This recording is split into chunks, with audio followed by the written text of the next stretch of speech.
So today I want to talk about something that's going to sound like all ego. I will apologize in advance. I promise it's not. I don't know, maybe it is, who knows. But one of the things I see in the DJ world, I'm sure it's everywhere, but I see it here, is people who judge things that other people do having never done that thing. So I'll give you a simple example. I worked almost all my events, certainly the second half of my career, my weddings, with a two-person package.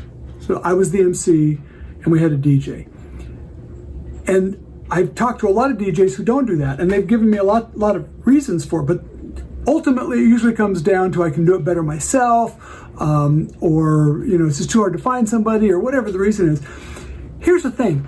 I've done what you do, and I've done what I do now.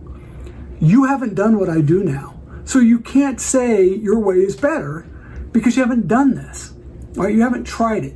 Now, you can certainly, it's not an absolute rule.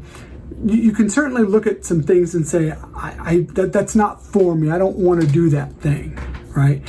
But I've done the grand entrance, which is Jim Smith and Susie Johnson.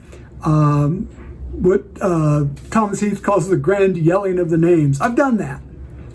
But I've also done hundreds, and I've done hundreds of those, but I've also done hundreds of weddings where we did a real personalized grand entrance.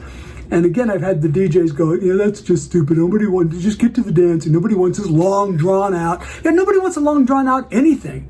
But if what you're doing sounds long and drawn out, then you suck at it. Quit making it feel long and drawn out. It should be entertaining. I've done what you do. I have been the cheap DJ, right? I've done that. I've also been the expensive DJ. I know what works with both. If you've been the expensive DJ and you didn't like doing that, and you went back and you said it wasn't for me, I would say total respect for you, man. You found your niche. You do what you enjoy doing. That's great. But don't say your way is better than mine if you haven't tried my way first, right? So it's like reviewing a movie that you've never seen. No, I've never seen the movie, but it sucks. What? Like, you have to try it first. No, I hate the way that tastes. Have you ever tasted it?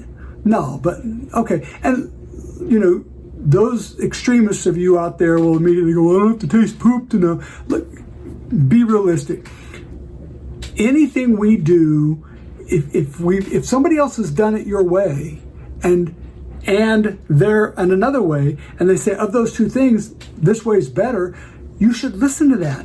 Give it a shot. Don't dismiss it. If it's not for you, that's fine.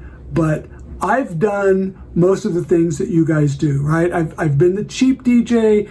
I've been the poorly dressed DJ. I've been like all of those things along the way. I've been McDJ.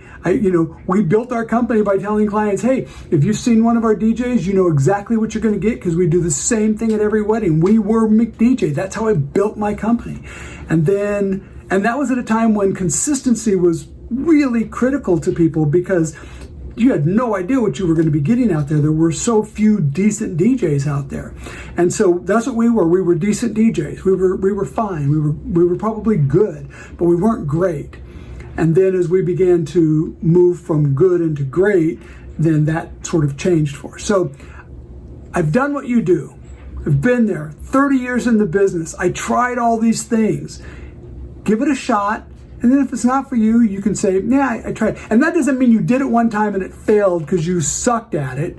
And so it's bad. Like, I've seen DJs try to do a love story, having never gotten any training, never done anything. And they're like, people were bored. Yeah, because you suck.